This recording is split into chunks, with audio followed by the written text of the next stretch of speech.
Start कहाँ से करूँ, मुझे ये समझ नहीं आ रहा। 3 इयर्स हम लोग, मैं और मेरे अंकल, हम लोग अलग थे।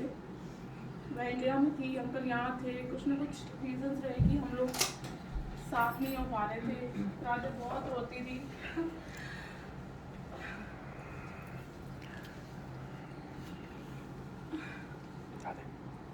बट गुरु जी ने बहुत हार्ड टाइम, अगर हमारी टेस्टिंग करी भी है तो हमारा टाइम हमारे साथ रह के हमारा हार्ड टाइम साथ में कटवाया है। तो 90% गुरु जी ने किया, मुझे सिर्फ 10% ही लगता है भोगना पड़ा। बिकॉज जब मैं इंडिया में थी तो मेरी फैमिली मेरे साथ थी। आपकी फैमिली आपका बहुत बड़ा सपोर्ट होती है। मेरे पापा मम्मी, मेरी सिस्टर्स, भाई, सब ने मेरा बहुत साथ दिया। सबसे ज़्यादा मुझे मेंटली सपोर्ट मेरे पापा से मिला। गुरु जी प्लीज़ ब्लेस हिम। मुझे पापा को कभी कुछ कहना नहीं पड़ा, पता नहीं उनको सब चीज़ें पता होती थी। और 3 साल इंडिया में बहुत आराम से गए, बहुत अच्छे से निकले, फैमिली का साथ था। उसके बाद फिर चीज़ें ठीक होने लगी, हम लोग यहाँ आए, वीज़ा लगा नहीं, वीज़ा एक्चुअली में नहीं लगा, हम लोग विजिट वीज़ा पे गुरुजी ने हमें भेजा। और 31st जब मैं आई तो सत्संग था सूर्य आंटी का 31st का, और मुझे बड़ा स्वरूप चाहिए था। और उस दिन हम लोग सत्संग में गए, और उससे पहले मतलब सोचा नहीं था कि चीज़ें कैसे चेंज होंगी, कैसे क्या होगा। तो गुरुजी अपने आप सब कुछ प्लानिंग करके रख रहे थे, मुझे नहीं पता था। मुझे मोहित ने बताया था कि राधे के एडमिशन के लिए एक मधु आंटी हैं, हम उनसे बात करेंगे। मधु आंटी को थोड़ी देर के लिए फ्री कर दो। तो मैंने कहा ठीक है। तो जब मैं सत्संग में गई तो शायद आंटी वहाँ नहीं थी, और मैंने आंटी को भी देखा नहीं था। उसके बाद राधे को जॉन्डिस हो गया और वो सत्संग में नहीं जा पाई। लेकिन मोहित ने मुझे बोला कि तुम जाओ, मैं राधे को देख लूँगा। तो 2 बार सत्संग हुए, और आंटी मेरे पीछे बैठ रही है, मेरे साथ बैठ रही है, बट मुझे नहीं पता वो मधु आंटी इज। तो जब 31st का सत्संग आया तब राधे को गुरुजी ने ठीक कर दिया। तो वो भी सत्संग है, जॉन्डिस हुआ, और मैंने गुरुजी को बोला गुरुजी कोविड का टाइम है, जॉन्डिस आपने कर दिया है, बस अब जो भी है राधे को घर रख के ठीक करना, एडमिट करने की नौबत नहीं आए। तो गुरुजी ने वही किया, मेरी सुनी, शायद मेरी भी सुनी, गुरुजी राधे की बहुत सुनते हैं। तो उन्होंने राधे को घर पे रख के नॉर्मल तरीके से, हमारे को चक्कर नहीं लगे, और इसको ठीक कर दिया। 31st का सत्संग आता है तो मोहित और राधा भी गए। तो मोहित ने मुझे बोला कि शी इज मधु आंटी, और तुमने राधे के लिए बात करनी है, राधे के एडमिशन के लिए। मैंने कहा चलो ठीक है, क्योंकि अभी वीज़ा नहीं लगा था, और ये था कि जब लग जाएगा तो फिर टाइम लगता है बच्चों के लिए, तो आंटी से बात करेंगे कि वो आंटी स्कूल में कैसे बात करेंगी। 31st को शायद बहुत ज़्यादा देर तक हम लोग सत्संग में सुबह आंटी घर थे, शायद आपको 2 बज गए थे, शायद 2 बज गए। और मैंने वैसे ही सुबह आंटी से बोला कि मुझे ना बड़ा स्वरूप चाहिए। तो सत्संग हो गया, हम चले गए, मधु आंटी को हमें ड्रॉप करना था। तो जब निकले तो वापस कॉल आया सुरभि आंटी का कि एक बार आप आ जाओ। वापस आए तो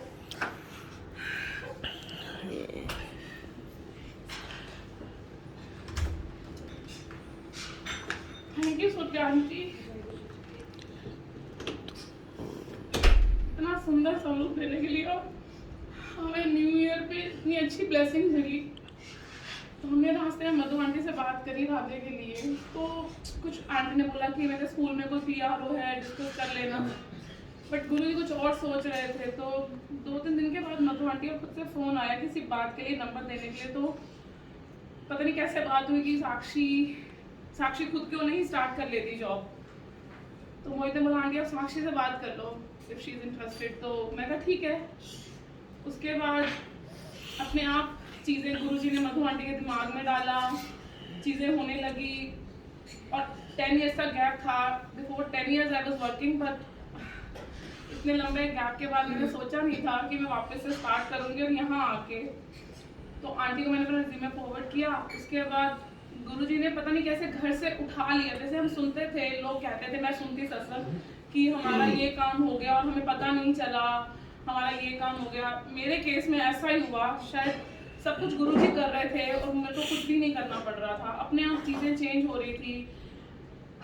इंटरव्यूज हो रहे थे, फिर इंटरव्यू हो गया, डेमो भी हो गया, सब हो गया। उसके बाद आंटी ने बोला कि अभी जब रिक्वायरमेंट होगी ना तब आ जाएगा। मुझे जॉब की टेंशन नहीं थी, मुझे था कि वीज़ा का फटाफट हो, क्योंकि मेरा टाइम निकल जाएगा। मैं विजिट वीज़ा पे 3 मंथ्स के लिए हूँ, उसके बाद मैं क्या करूँगी। तो आंटी बोली कि मतलब हमने अपना काम कर दिया है, अब आगे गुरुजी देखेंगे। मैंने कहा ठीक है आंटी। बट मधु आंटी मुझे हर स्टेप पे गाइड करती रही, हर चीज़ के लिए। गुरुजी के बाद मधु आंटी का शुक्राना है सबसे ज़्यादा। इसके बाद फिर एक दिन सुबह सुबह सारे काम मेरे मंडे और थर्सडेज को ही हुए। मधु आंटी का कॉल आना, मेरी फर्स्ट इंटरव्यू की डेट आना, मेरा डेमो संडे को होना था, गुरुजी ने फिर वो मंडे को करा दिया। फिर वो डेमो भी हो गया, उसके बाद शांति हो गई। फिर उसके बाद एक दिन मधु आंटी का सुबह 6 बजे मुझे मैसेज आता है, मेरी आँख खुलती है, हालांकि मैं 6 बजे उठने वालों में से नहीं थी।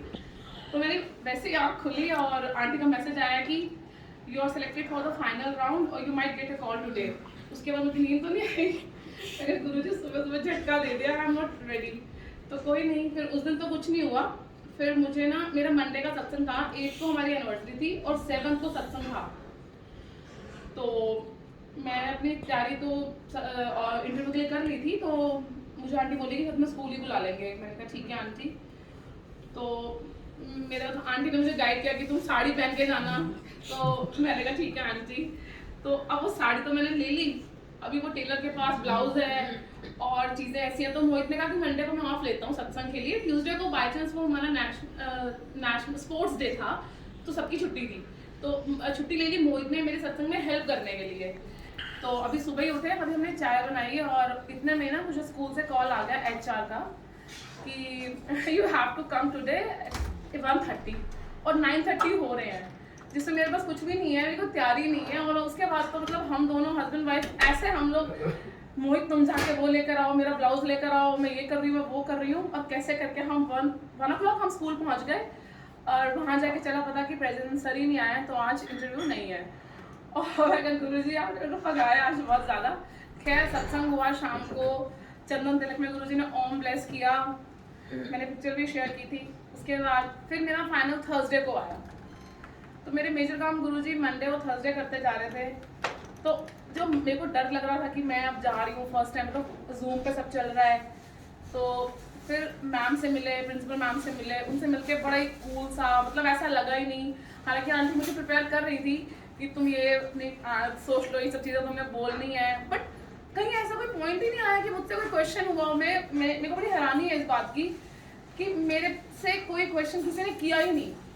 It went very smooth. पता नहीं गुरुजी कुछ कर रहे थे, क्या कर रहे थे मुझे नहीं पता, but there was no questioning at all. उसके बाद थर्सडे को हमारा फाइनल इंटरव्यू था। मैं गई तो हमारे प्रेसिडेंट सर, मैंने साड़ी पहनी तो हमारे प्रेसिडेंट सर जाते ही मुझे बोला you look like Madhu, exactly Madhu, same feature same height.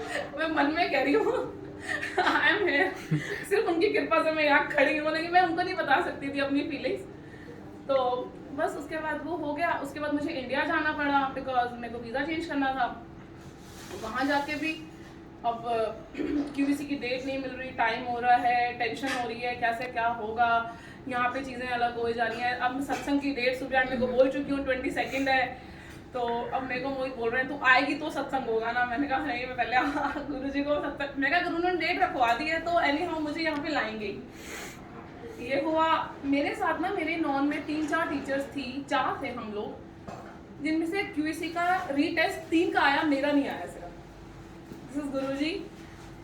गुरुजी को बोलती थी जब मैं QVC के टेस्ट के लिए जा रही थी, हम लोगों ने गाड़ी पार्क करी मेट्रो स्टेशन पे, तो मेरा भाई और मैं चल के जा रहे हैं और पीछे से पीकॉक ने, जैसे पीकॉक बुला रहा है, तो वो गुरुजी का साइन था। तो मैंने बोला चलो मेरा ठीक होगा। बट जब मैंने 3 जनों का सुन लिया कि उनका रीटेस्ट आया है, तो मुझे लगा यार वापस से इतना ब्लड, मैं तो ऐसे ही बहुत लगती हूँ इंजेक्शन एंड ऑल से। मैं गुरुजी प्लीज मैं ब्लड टेस्ट नहीं कराऊंगी, मुझे डर लगता है। He was listening, he is listening actually। तो मेरा हो गया, वापस आई, स्कूल स्टार्ट हो गया, सब बहुत अच्छे से जा रहा है। घर हमने गुरुजी को बोला गुरुजी आपका घर आपने हमें रखना है, आपको पसंद आ रहा है तो हम फाइनल कर देंगे। तो अब 2 दिन पहले ही हमने शिफ्ट किया है। गुरुजी ने 2 दिन पहले अपने आप चीज़ें करके हमें शिफ्ट करा दिया। आज सत्संग बख्शा है। थैंक यू सो मच गुरुजी। मैं कितना भी शुक्राना कर लूँ कम रहेगा। और दूसरा शुक्राना मधु आंटी का है कि वापस से हम रीयूनाइट हुए। हम लोग अलग रह रहे थे 3 साल से। खुद तो समझ आते हैं बट बच्चे नहीं समझते। जब मैं राधे को देखती थी और वो रात को पापा के लिए रोती थी, मुझे बहुत बुरा लगता था। बट मैंने कभी गुरुजी से मांगा नहीं, क्योंकि मैंने मांग के भी देखा है, वो चीज़ मेरे पास परमानेंट रही नहीं। बट ये चीज़, ये जॉब, ये घर, ये गुरुजी ने खुद ब्लेस किया है। थैंक यू सो मच गुरुजी। वो एक्चुअली मैं आपके सुनते हैं, he listens every time। आप सिर्फ मानो, मांगने की जरूरत नहीं है, उनको पता है कब क्या देना है। और आज गुरुजी आपने इतना अच्छा सत्संग कराया है। आज आई थिंक सबको सेवा मिली है, सभी लगे हुए थे आज कुछ ना कुछ करने में। तो अच्छा लग रहा था बहुत कि चलो आपने स्टार्ट किया। तो गुरुजी कृपा करना, आप ऐसे ही सत्संग होते रहे, आप आते रहो, संगत आती रहे, हम सत्संग करते रहे और आपका शुक्राना करते रहे। थैंक यू सो मच गुरुजी। एक चीज़ मिस करती, वो एक बार जब फर्स्ट इंटरव्यू दिया था and then it was quite silence for 1 month, कुछ भी नहीं था। तभी मधु आंटी ने बोला कि हमने अपना काम कर दिया, आगे देखते हैं, जब रिक्वायरमेंट होगी। इतने में 3 टीचर्स ने रिज़ाइन कर दिया, तब जाके कॉल आई थी अचानक से, नहीं तो कोई रास्ता नहीं था, अचानक से रिज़ाइन कर दिया। जब गुरुजी कराते हैं तो वही कह रहा हूँ, बात कर देते हैं आपके। हाँ, मैं तो बोला कि मेरे लिए सत्संग हुआ है कि घर से उठा के आपको वहाँ बिठा दिया। हाँ, thank you so much Guruji. Thank you so much. Thank you, very small word, but मैं और क्या करूँ। चलो Anyone else? किसी को और मेरे अपनी दिल की कुछ बात है जो मैं गुरुजी को कहना चाहती हूँ, बट वो अपने उस लाइंस के थ्रू कहूँगी मैं। और मैं चाहती हूँ सब मेरे साथ गुरुजी के लिए वो लाइंस बोलेंगे।